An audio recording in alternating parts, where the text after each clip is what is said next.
Good morning, ladies and gentlemen, and a very warm welcome to this Governance for Schools webinar. The focus of our webinar this morning is governance in your school ready for Ofsted.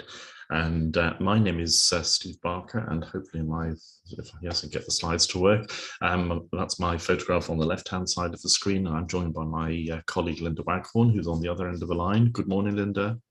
Good morning, everyone.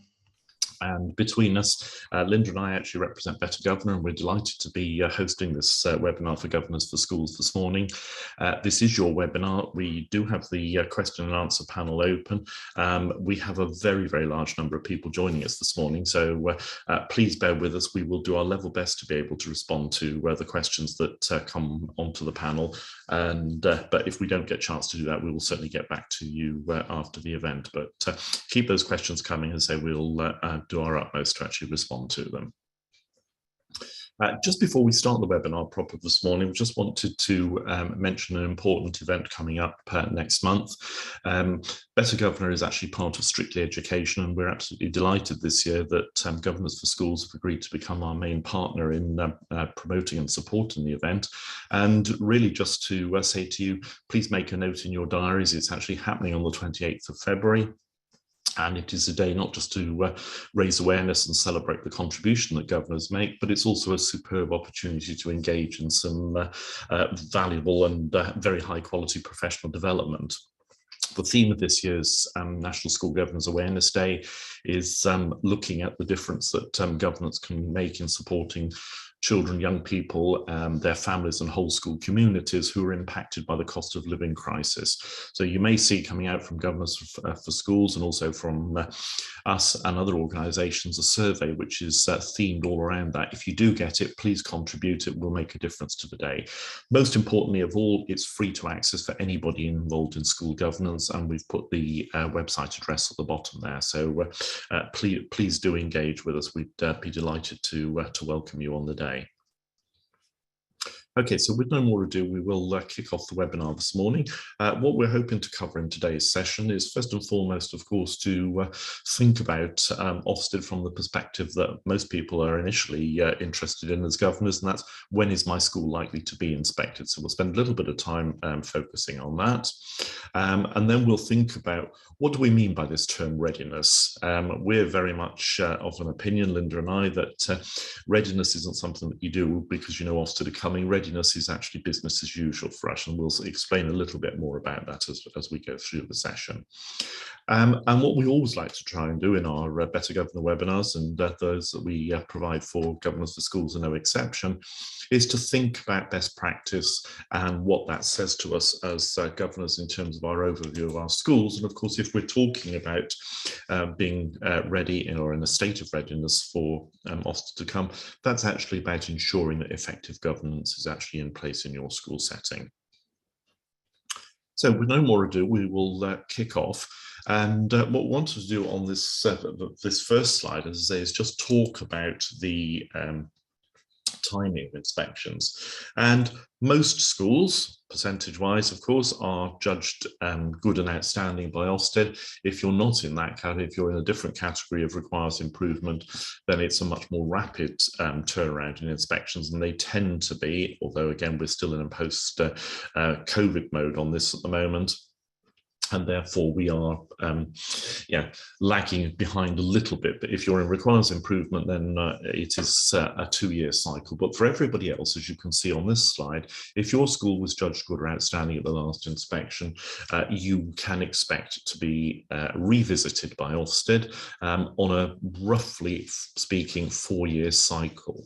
And I think the other thing to say now is that if you were judged to be good or outstanding last time, you will now get what is called, sorry, I've got a slight sticky button on my computer at the moment, there we go. You'll now get what is called an ungraded inspection for the most part.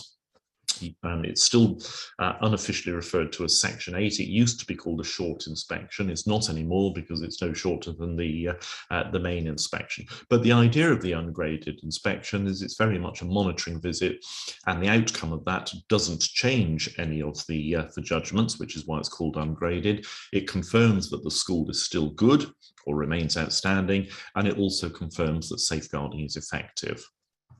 So you'll either get one of those ungraded inspections, or you'll get what's called the full inspection, or the Section 5, and that's where everything is actually looked at and everything is judged. But for the most part, the methodology of the Section 8 ungraded inspection is very similar to that. And we then really just wanted to point out with this second box at the bottom that, there are instances where, depending on what Ofsted see when they come in, they can either decide to convert the inspection there and then to a full inspection where the judgments and the grades may well change, or they can, which is probably more commonly seen in schools, make the point that they do believe that if the school were subject to a full inspection, the grades may not stay the same, and therefore they can determine that there will be a full inspection next time. And that will be on a shorter time scale. That will normally happen between 1 to 2 years after the date of the ungraded inspection. Okay, so in terms of time, I just wanted to put a little note here. There is some guidance on the Ofsted website, and you can see at the bottom of that little frame that's on the screen at the moment. That was last updated in September. And the key reason for putting this off is that we know there's a lot of schools still going through academy conversion at the moment. If your school converts or has recently converted, you are deemed by the Department for Education, and therefore by Ofsted, as a new school. And for that reason, your timescale for Ofsted inspection does change. So the school that was formerly inspected is now deemed as being closed. New school opens, and the legal framework at the moment says that new schools will normally be inspected within the first 3 years of opening. Again, you can see there's a little bit of detail there in terms of whether you were inspected before September 2020. But again, slight delay here because of COVID, but that's just something to bear in mind if you are a recent converter to academy status.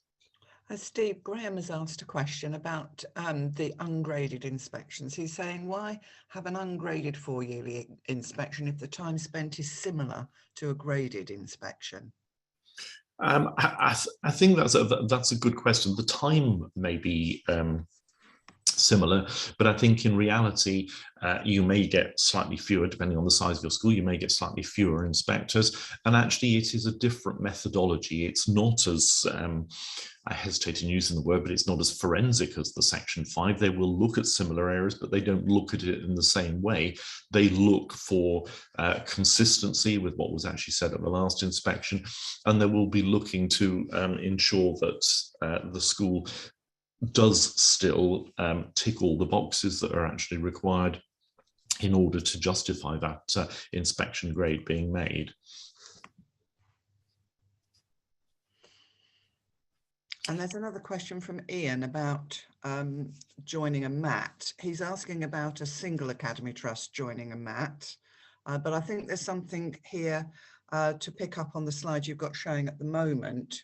If you're a new school, if you join a MAT because you were a school that went into special measures, you were deemed by Ofsted to be delivering an unacceptable level of education, then you are normally brought into or taken into a multi-academy trust. That's exactly the same methodology and thought process. But you are still, doesn't matter what reason you join a multi-academy trust, whether it's a chosen route or an unchosen route, you are still treated as a new school. Your predecessor school, as it's called, is actually, if you look at it on your school's on the Ofsted website and search for your school, you will see that it says predecessor school closed, and then it will give the new school.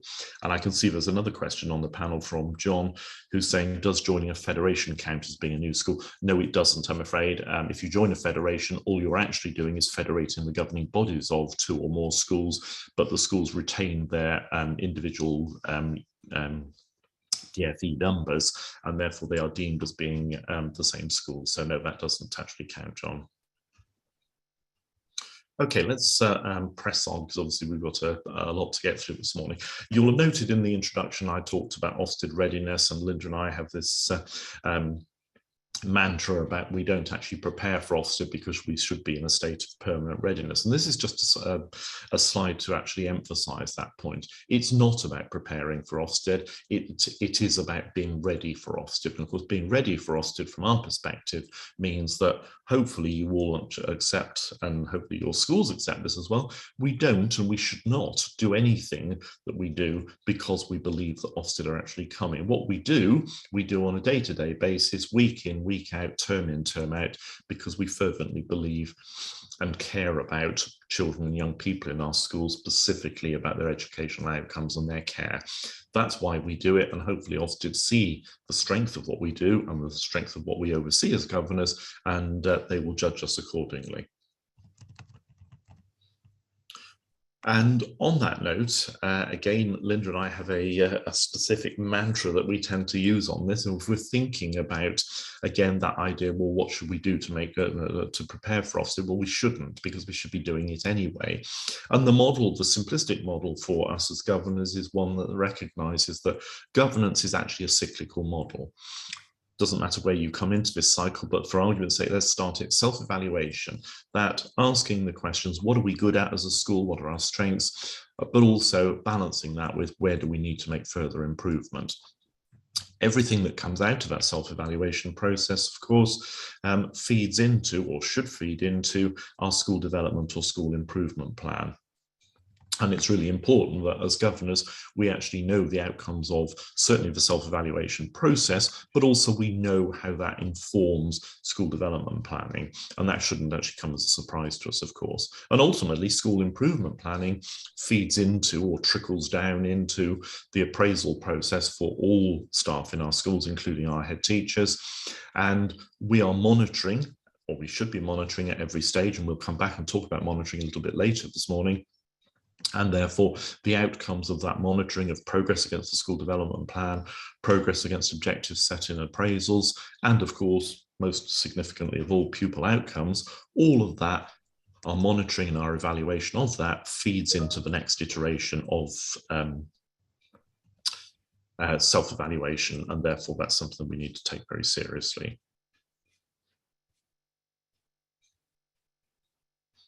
And again, brings us back to, if our governance is effective and if we're following a model that hopefully comes pretty close to that, then what we will be doing is ensuring that our governance is as effective as it possibly can be. And I can see we've got a question from Kate on the question panel at the moment. Kate saying, why have so many schools recently been downgraded if it's an ungraded inspection?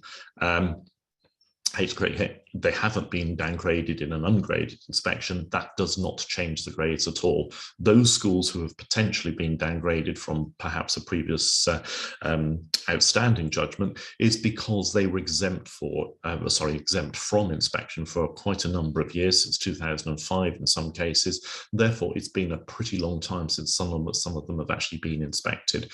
And of course, the framework has changed. And that's why some, it's not a large number, I can assure you, it's a very small proportion. It might just seem slightly larger, but statistical evidence demonstrates quite the contrary. And in fact, if you're interested in finding out more, have a look at Ofsted's annual report that was published just before Christmas, because that will give you a breakdown of what's been happening there. So in terms of guidance, and again, this is not essential bedtime reading for governors, unless perhaps you have difficulty getting to sleep at night, in which case it might form useful. But if you ever have recourse to actually want to see, well, where does this come from? Where can I find out more? Ofsted School Inspection Handbook was revised and updated in July last year. And the update was quite significant, because what it's done now is actually, it's not a downloadable document anymore. It's purely a selection of pages on the .gov.uk website. Ofsted's part of that. And what it does now, it actually brings the ungraded inspections and the Section 5 full inspections together into a single document, where we had two separate documents for them previously. If you do want to find out more, we've given you the URL for that on the penultimate slide. The important thing to know about the inspection, whatever type of inspection your school gets, whether it's an ungraded or a Section 5, a full inspection, is that there is a common inspection framework, and that's really why the two have been brought together into one common handbook now, and it looks at methodology. It may not change judgment, but the methodology, as I say, is actually quite similar, because what they will do is look at these 4 key judgments. Now, make no apology, many of you will have actually seen this slide before. This is an Ofsted slide that was actually put together back in 2019 for the launch of the current Ofsted framework, and that actually came into effect on the 1st of September 2019. And what this says, and I think it demonstrates quite visually, is basically the way in which Ofsted see the structure of this framework. You've got 4 judgments. One of them, quality of education, represented by that large turquoise box on the left-hand side of a screen, accounts for roughly, now this isn't precise, of course, I say roughly 50% of the time taken in the inspection, but also accounts for roughly 50% of the judgments contribution to the overall effectiveness judgment. So the overall effectiveness judgment is, this is a good school, this is an outstanding school, etc. And that is influenced in a very significant way by that quality of education judgment. And then balancing that, you've got those other 3. Now, I realise the boxes aren't quite identical in size, but that is Ofsted, not me, I can promise you. But in essence, those judgments, each of them takes about 1/3 of the remaining time. And it's important to say before we move off this slide that, of course, each of these individually are important, do contribute, and can make a very positive contribution, but they can also have a negative impact if Ofsted are not satisfied with what they're actually seeing here. So behaviour and attitudes, first of all, as the name implies, it is about behaviour, it is about pupils' attitudes to their work, to school, to learning, etc. But it's also about attendance. We know that attendance is an issue in a lot of schools at the moment. Some of it is post-pandemic issues, etc.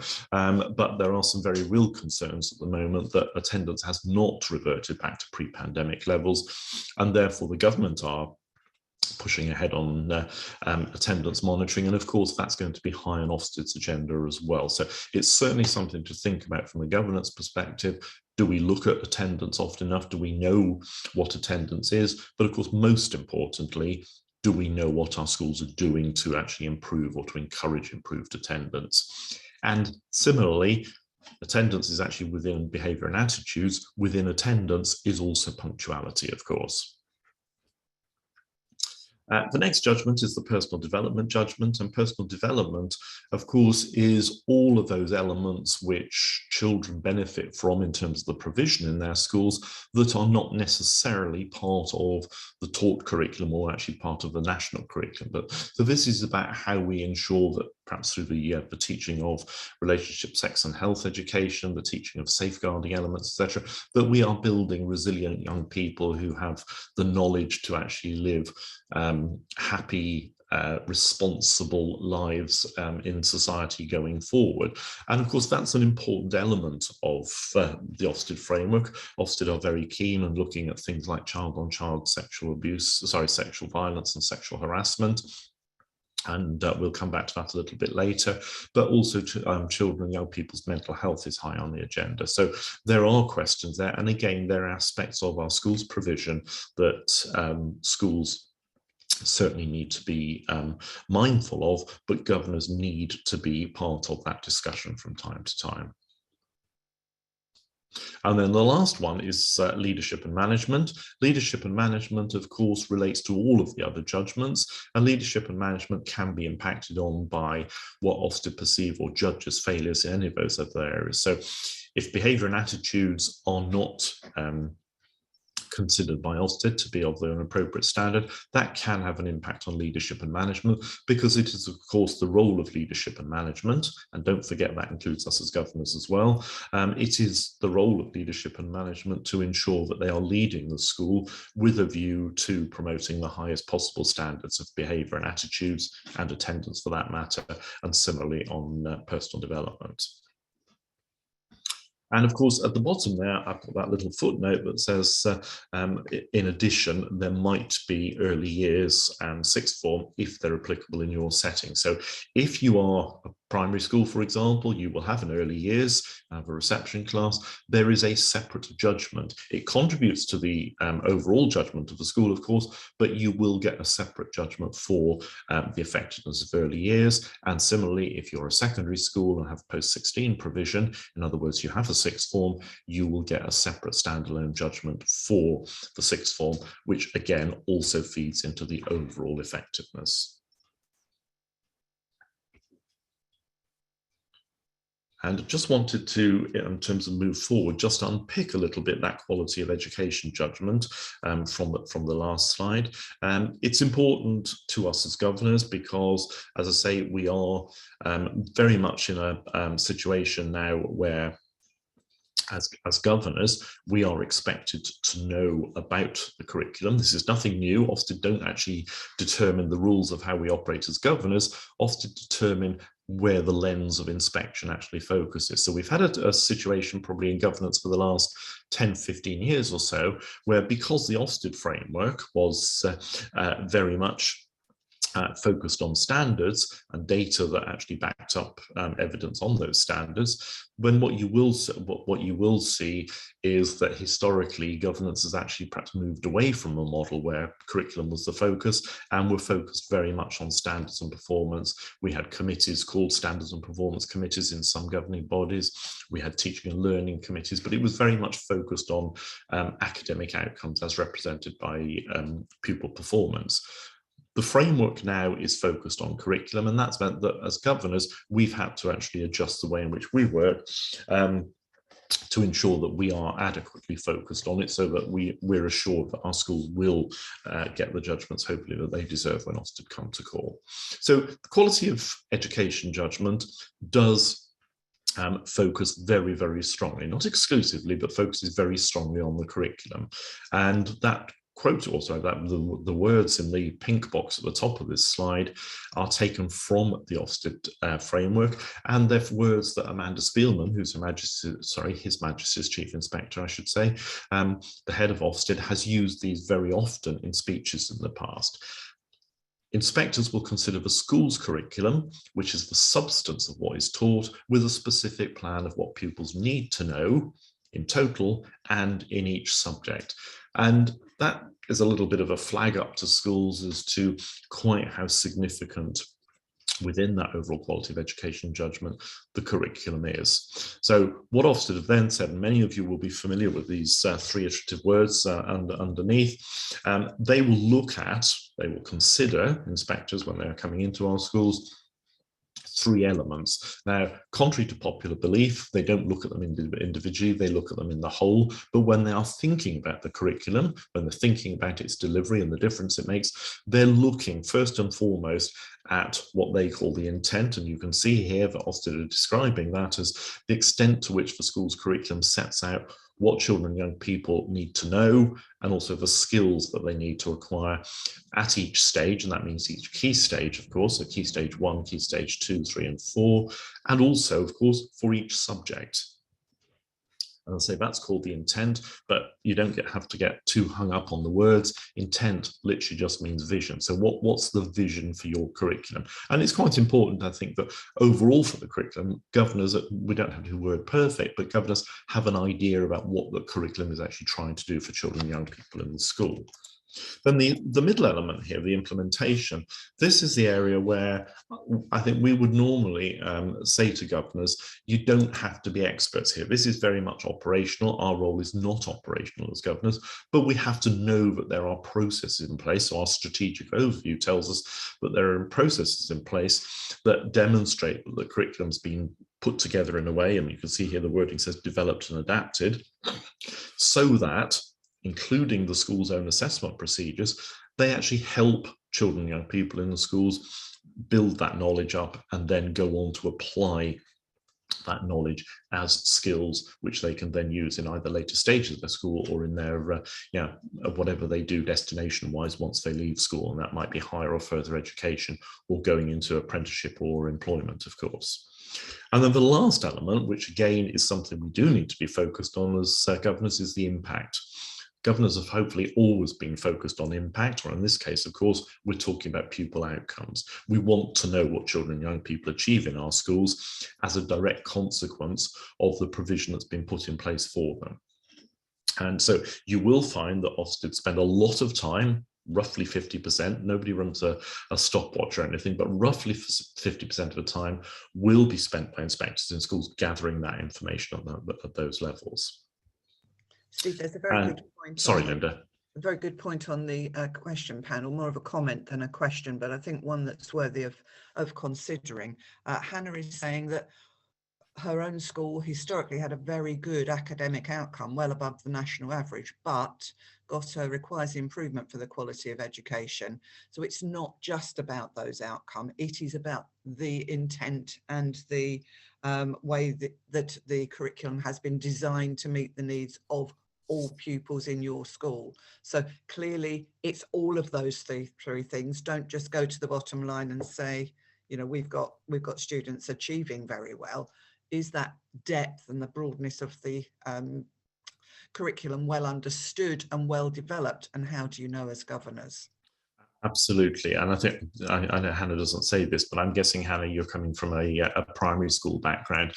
Typically, where comments like this are made, it would be because, yes, you're right, the academic outcomes for English and maths, which are the only two subjects that are tested, of course, they may be high, but schools have often found themselves falling a little bit short because perhaps some of the foundation subjects, history and geography and IT, etc., those are subjects which, in Ofsted's view, have not been developed in the way that Linda's just said. So yes, that is absolutely something to look out for. Perversely, of course, in secondary schools, it's actually a lot more difficult for that to be the case. So if you've got strong academic outcomes in a secondary school, that, of course, is actually looking at all outcomes at the end of Key Stage 4, so GCSE is an equivalent, and if you have a sixth form, A-level and equivalents as well, of course. And there, if academic outcomes are strong, it's very difficult for Ofsted to argue that your curriculum isn't fit for purpose, because if it wasn't, pupils wouldn't get those outcomes. So I think, yeah, it's a really good point to make, and I think it's something that, from a primary school perspective, we need to be guarded against as governors. So thank you, Hannah, for that.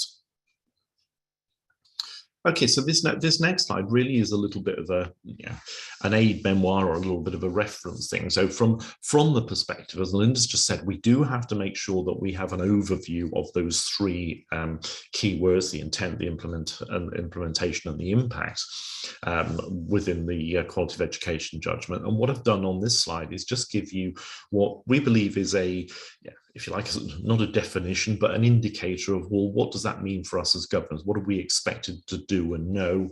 And then on the final column on the right-hand side, where would we draw the evidence from? Because evidence is everything for us as governors. So just as an indication, on the intent one, we're saying that the role of governors as far as the curriculum intent is concerned is to firstly ensure that the national curriculum, if we're following the national curriculum, and alongside that, any of the other statutory requirements on the curriculum, and that means things like religious education, daily act of collective worship, etc.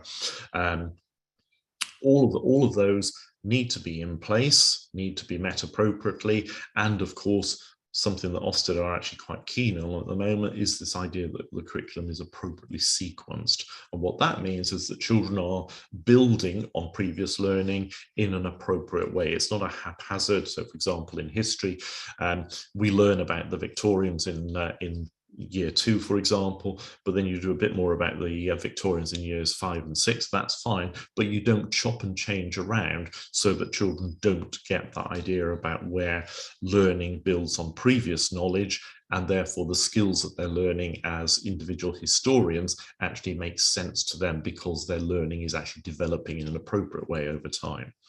And what we would be looking at in terms of where we draw our evidence there, of course, is hopefully on your school website, because its school website should have something about curriculum on it. What do we say about the school's vision for its curriculum there? Some schools now are tending to use the Ofsted terminology, so they will have a curriculum intent statement. That's not mandatory at all, and there's a school of thought that says we shouldn't use Ofsted's terminology. That's theirs. What we're talking about is what we want to put in place for a curriculum that delivers what we think is appropriate for the children, for the young people in our schools. We might also have a curriculum map or a plan that actually spells out, almost like a medium-term plan, what children will be learning in terms of main themes across a year or perhaps even across a key stage. And something else that we need to think about in terms of curriculum coverage and the sequencing, etc., is what time is allocated to each subject. Do we ever as governors actually look at a timetable that demonstrates to us and also provides us that evidence that the curriculum is being delivered in full on a time span that is actually appropriate? And again, I don't want to talk through necessarily the other two areas, but you can see that we've given you a similar structure for implementation and impact, and there is some crossover. We've got assessment data in more than one of them for obvious reasons, but again you will see that what the emphasis for us here is, as governors, have we assured ourselves that we have received evidence that from a quality of education perspective, our school does have a plan to deliver the curriculum that is actually based on a strong vision, and ultimately that's delivering appropriate outcomes for our pupils, represented by the progress that they're making.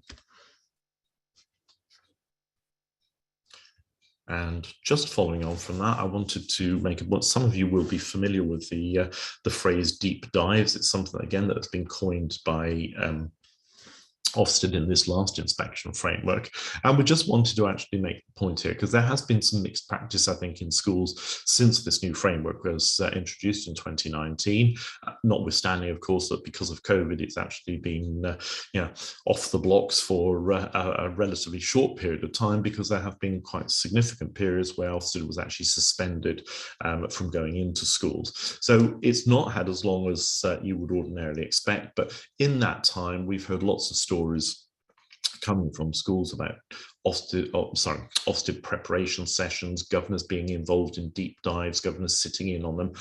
The point that we want to make here is that the deep dive into any curriculum area is something that Ofsted do in an inspection, and it absolutely categorically is not a pursuit for governors. It is something that Ofsted conduct in inspection with middle leaders. So middle leaders, in other words, in primary schools, subject leads, as they're most often called, or in secondary schools, heads of department, heads of faculty. These are the people who Ofsted do the deep dives with. And it's actually about seeking assurance that the intent, implementation, and impact are thought through as a singular process in schools by those people leading each of those curriculum strands. So our role as governors is very much about seeking assurance that middle leaders' subject knowledge is deep enough, because that's what the deep dive is it's a deeper exploration of that subject to make sure that it is underpinned by some effective thinking, planning, and obviously delivery ultimately in the school. And that's what Ofsted are actually looking for. Typically, each inspection usually includes between 3 to 5 deep dives. And sometimes that will vary. I mean, certainly in the part of the world where I live, I'm aware that there have been some schools, certainly the tail end of last term, where 6 and 7 deep dives were actually conducted, and they weren't particularly large schools either. So Ofsted themselves say it's between 3 to 5. That's an average, and of course that can vary. But the one thing that we do know, for every single inspection at the moment, reading will always be a focus. The government has made reading a focus in early years by putting a real emphasis on the development of early reading. That follows through, of course, into Key Stage 1. And we have had some schools surprised in the last couple of years by inspections, particularly in Key Stage 2 only schools, so junior schools, where Ofsted have criticised them. And again, sometimes they've actually been downgraded or threatened with a return inspection, specifically because early reading was not prioritised. Perhaps phonics teaching has actually not been present in a junior school because it was assumed that that was something that happened in early years from Key Stage 1. But similarly, if you're a governor in a secondary school joining us this morning, you might be surprised to know that reading is also a focus in secondary schools. I'm chair of a very large secondary school, part of an academy trust, and we had an inspection in May last year, and we believe that we are relatively effective in the promotion of reading, further development of reading, but it was something that Ofsted felt wasn't consistently applied after year 7 in the school, and therefore it was something that ended up as an aspect of further development for us. But actually what that demonstrates, of course, is they are looking at reading and the promotion of reading and the development of people's ability in reading right the way through their education. Okay, and at that point, I'm going to hand over to Linda, who's going to talk to the next slides. Thank you, Steve. So we're going to start thinking about that practical aspect of governance. What do we as board members actually do? What evidence do we actually see? And certainly in talking to governors who have been part of an inspection, sometimes the language that is used to frame a question can be a little bit misleading. So I think the first thing to do is to think about what you do, what have you done at your meetings over the last year that give you some of this information, because it's been presented, shared, discussed, linked back to some evidence about pupil progress, part of a wider discussion, part of a governor monitoring visit. What have you actually done as a board? What evidence have you already got? And that should fuel where you go next to ask a question. Steve and I like to think of the question trail a bit like unpeeling an onion. You ask your initial question, or you've done a monitoring visit, or you've seen a piece of paperwork that supports a meeting that you're attending shortly, and you start to build your knowledge from adding to what you already know. So thinking about the curriculum and the discussions that you might have had in your board meetings over the last year and possibly back beyond that, because since this framework was introduced in 2019, quite a large amount of work has been done in schools to think about the vision, the intent of the curriculum. So what do you already know? What do you understand by that term broad and balanced, and how have you talked about that in your governing board? And we've got an audience with us today that goes right from infant school governance right the way through to secondary. They will look very different. And so you do need to build your understanding about, in your context, what does broad and balanced look like? How is it structured and delivered? Steve mentioned timetables, but it may be other things that you do in terms of understanding how it's put together. There'll be some information on your website. If you haven't already looked at that, have a look. That will give you a flavour. It's a good starting point. And then build questions that you might want to ask at board meetings or in your monitoring visits to unpick what you don't know, and also the appropriateness of it meeting the needs of all pupils. We're not just talking about pupil premium pupils for whom we get that additional funding, and you may be well aware of how that strategy for spending that money is allocated, but we're also talking about pupils for whom they may have other vulnerabilities, special educational needs, or vulnerabilities from difficult situations arising from the pandemic, or indeed our more able pupils. And sometimes they have got forgotten in some of those conversations. So how do we support those pupils for whom learning is a little bit more difficult? And how do we also support those pupils for whom they're doing more than is expected of them, and they had that need to be able to be taken further and embed their learning in a different way, or in a more interesting way that meets their needs. So think about what you already know and questions that you might ask to extend that further. And some of that will be around understanding how much time is given to subjects. If you have been in a situation where your school is not yet good, your last inspection report will have been part of the conversation that your school leaders will have used to drive how they approach the allocation of time to different subjects. Think about reading, what Steve said about deep dive. If reading has been a problem, either following the pandemic or before that, How is that now built into your structure? We're talking probably primary when we're talking about this, but there will be some children that will enter secondary school with very big difficulties around their reading. How is that being supported and built into that offer that is around? And you might find some evidence for this in what is sent out to parents, newsletters. I know in the school that I'm in at the moment, we are a school that was special measures at its last inspection, and parent engagement is one of our big drivers. And we have a weekly focus letter that goes out to each of the year groups in our primary school that helps parents understanding what their children are learning at the moment. So again, this gives us a really good understanding as governors, if we want to look at that, to how those things that we found difficult at the last inspection have been addressed and how the curriculum is being is appropriately being balanced and meeting those needs. And then thinking about the way our school leadership is structured. Again, this will be very different at secondary to how it is at primary. We might have subject leaders. Steve mentioned that word when he was talking about deep dives. We might be a school that has a subject leader for each of these curriculum areas. We might be a very small school where the leadership is designed in a different way, and individuals may hold multiple strands of the curriculum. And in a large secondary school, we'll have faculties and the leadership will be designed in a much different way because of the scale of the school.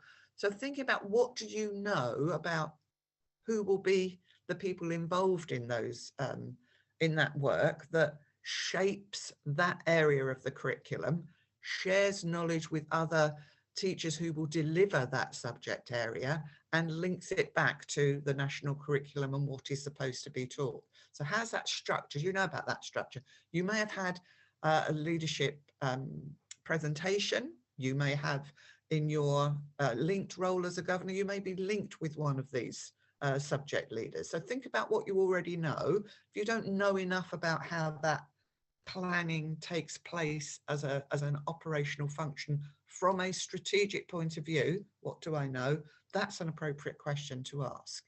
And then thinking about how pupils are supported in their learning on a consistent week by week way. This is probably the easiest way to think about assessment. Assessment was designed to help teachers understand how they can support children to best acquire that knowledge, use those skills, and be able to build on their learning. That's why remembering what you've learned before and then building on that first is so important. What do I know as a governing body about how assessment is used, other than I get the termly progress data? What have you done when you've done your monitoring visits in school to see how that is being used? I can remember having a conversation with a teacher that was saying, it was a maths conversation, a whole area of work that she had done with this group of children. She said, well, normally it will be one or two children that may need an extra bit of support. But when we looked at what they had remembered, I realized I needed to revisit this with the whole class. So that's a way of knowing that assessment is a living part of the culture of the way it's embedded in the school, but the progress data might be what you're more familiar with. So let's start with the headlines of inspection and what to inspect as a governing body. Certainly that's the position my board is in at the moment. This is something that we talked about at our meeting on Monday, and this is not something that we should get overly exercised about if we are doing governance well. If we're doing the things we should be doing as a governing board, then inspection is just following on from that and saying, tell us how you do that. What do you do in order to have oversight over these areas? So compliance, safeguarding will be that top line. That will be the first thing the inspection team will look at when they come into your school. If there is something about safeguarding in your last Ofsted report, make sure that you understand how that's been addressed, because the inspection team, when they put together their approach to how they're going to inspect you, they will use your last inspection report as that place to start. So make sure you know what it said, what your school has done about it, and what you are doing as a governing body to ensure that the school is compliant. Compliant across all of those areas, not just safeguarding, equalities, inclusion, all of those aspects of compliance are important. Safeguarding will fit up there at the top. Are you effective in holding your school to account? Say a little bit more about that in a moment. And making sure that you are ensuring the school is meeting the needs of all of those groups of pupils. And some of that may have changed over the last 3 years, particularly going through COVID and post-COVID. And where is your evidence? When you're having these conversations with the inspection team, can you back that up with where they can find that what you're saying actually happened? Usually your minutes and your reports of your monitoring visits will be what you will dip back into in terms of linking that to your evidence. So what do you know, and how is that being carried out? So your statutory duties, this is what you're going to be tested on as a governing body, and this is usually a sentence or a couple of sentences in the report, unless there is much to address as a consequence of what they've found. But understanding your school, where your school is headed, the values and ethos that underpin that vision, and your strategic direction is what is in your school plan that links back with what you know about where your school currently sits. So that self-evaluation that we talk about, that's the school making a judgment about itself, using the evidence that it has both internally and externally to arrive at those judgments.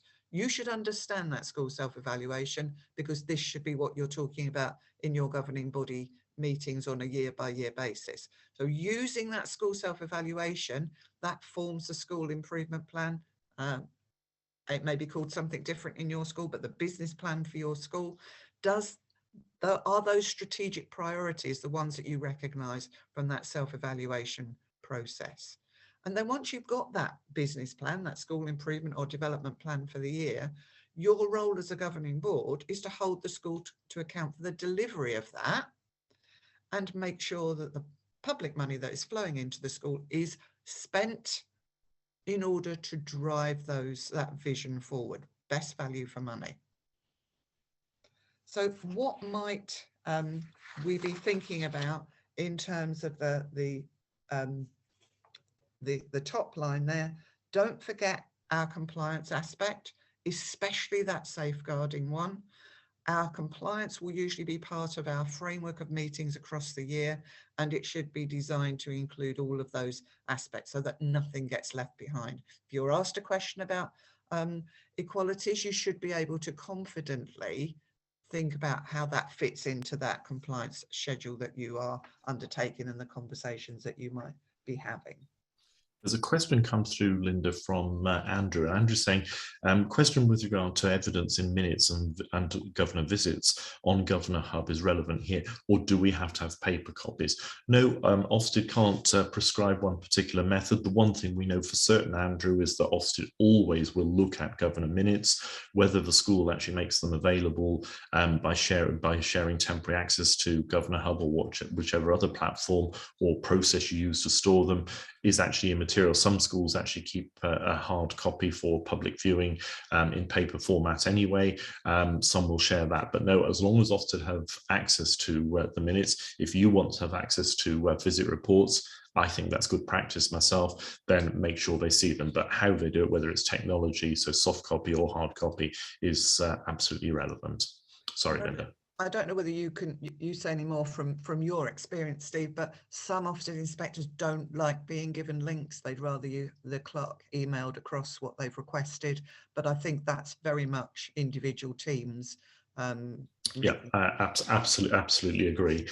So again, Usually, in Linda's and my experience, I think it's fair to say we would expect the clerk to make sure that all of the documentation on governance is actually available to you. And most clerks, because they're incredibly efficient people, will actually have that as a hard copy file, just in case. Another question that's relevant at this part, based on something that Linda just said, and that's that Rob's asking, interesting to hear a little bit more about compliance with the Equalities Act and what kind of data is useful for that.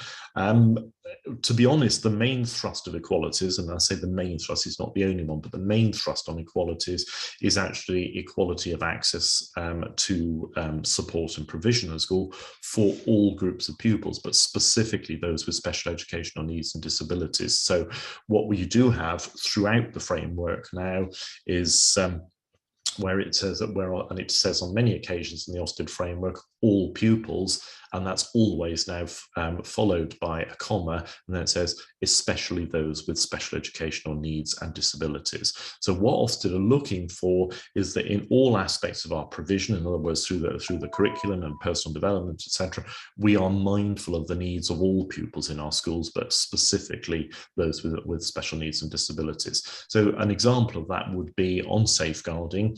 If you have pupils with special educational needs, or if you're a special school, for example, what adaptations do you make to the curriculum to ensure that all children, irrespective of their needs, have access to the same level of knowledge so that they have the same opportunities, appropriate to their needs, of course, to ensure that they're building their resilience to some of the risks associated with safeguarding. And I think when we're thinking about those extra things, so our school might be very equality access suitable, but when we're talking about extracurricular visits, going out, clubs, opportunities for people to come into the school, do all children have an access to those, both the seen and unseen parts of the equality provision here, to have a similar type of experience? So let's unpick a few more of the type of questions that we might be asked by Ofsted. And again, sometimes the language used might be language that it's not the familiar language that we use in our meetings. So thinking about what does the inspector mean by that question, and what might we rely on in order to answer the question, and thinking about it from a conversation point of view, rather than, you can't have a crib sheet for Ofsted, you really can't, because every school is different. They will already have worked with your school for probably a day before you're seen as a governing board, and they'll have developed some strands of inquiry, and so you can't really have a crib sheet or a checklist in front of you. You're reliant on the knowledge that you have of what you do as governors, as a collective group. It won't be individuals on your own, but you should think about what that last Ofsted inspection report said, and what you have done as a school, as a governing body, to ensure that has been anything in that has been addressed. And then thinking about the quality of education, which was new in the inspection framework for 2019. So many schools won't have yet been inspected since then, for some of the obvious reasons, but also because they were possibly not included in the framework of inspections from a number of years before that. And I think somebody mentioned not having been inspected since 2014. So quality of education, that's that judgment, that set of slides that Steve took us through earlier. What do we know about that? What do we know about the work the school has done there? And then thinking about where we're thinking of our own judgments the school has made about each of those areas of the Ofsted inspection. How do we know? What's the evidence the school has used, has shared with us as governors, to know that this is the right judgment, that we're confident that we are a good or an outstanding school, because the evidence is backing that up? Just a quick point on that, Linda, and Brendan's just put a very good point on the question panel, that the answer to one or two of these questions would be because the SLT, the senior leadership team, or in fact the head teacher told us. I think you and I would both say to that, well, because they told us is one thing, but that's not a very good answer, I would respectfully suggest, which is, I'm guessing, the point that Brendan's making here. A far better answer, of course, is not just because of the senior leadership team or the head teacher told us, but because they shared with us evidence that demonstrate X, Y, and Z. So head teachers and leadership teams tell governing bodies things all of the time. It's a much better quality answer if you say they shared this evidence with us, they shared pupil data, they shared parental responses to a survey. All of those things back up not just our credibility as governors, but demonstrate that we've got that depth of knowledge that we need in terms of our strategic overview. And you may have external visits to your school by others who provide reports. You can use that as pieces of evidence, not just because my school told me, but we've got this external evidence, external results from examinations, my own personal knowledge as a governor who's visited the school, and here is my governor visit report, conversations we've had with children as we've made visits to the school. So there's a whole wealth of things that come together to consolidate that the evidence that you have is all backed up by other evidence of what you see and what others see. And Steve's talked a lot about the curriculum. I think we've given you some suggestions about how you might look at that. Safeguarding, how do you know it's effective? What do you do? Do you have a governor that is assigned to safeguarding? Is it a regular agenda item? If it's a regular agenda item, do you talk about something meaningful under that area of the agenda? And what evidence is presented to the school? This is where monitoring, I would suggest, is a really important part. Your monitoring visits that allow a governor on the governing board's behalf to do this at this little bit deeper level and feedback and provide fuel for those discussions in that agenda item. This is a really good part of saying, I know because I have done this visit, I have looked at that, I have spoken to some teachers about what they know and understand about, for example, the child-on-child sexual violence and harassment. That policy has been put into place. This is what staff know. These are the reports that we've received at the governing body meeting. This is how we have talked about that. So just another quick question on the panel, Linda, sorry, before we move on. Rob's saying in his school, the leadership seemed to be very against parental surveys, having been burnt in the past by specific individuals with vendettas. Is that acceptable? Whether or not we think it's acceptable, Rob, probably isn't the issue here, because when Ofsted come to call, they require the school to send out a parental survey. So I think it's better you know in advance and therefore can respond to issues, whether or not you think they're vexatious or not. But actually what you don't want is a surprise when the inspection comes. So my view, and I think Linda will probably agree, is that surveys are a good indicator, sorry, a good piece of methodology to have in place, because it gives you a heads up on what might be coming down the road.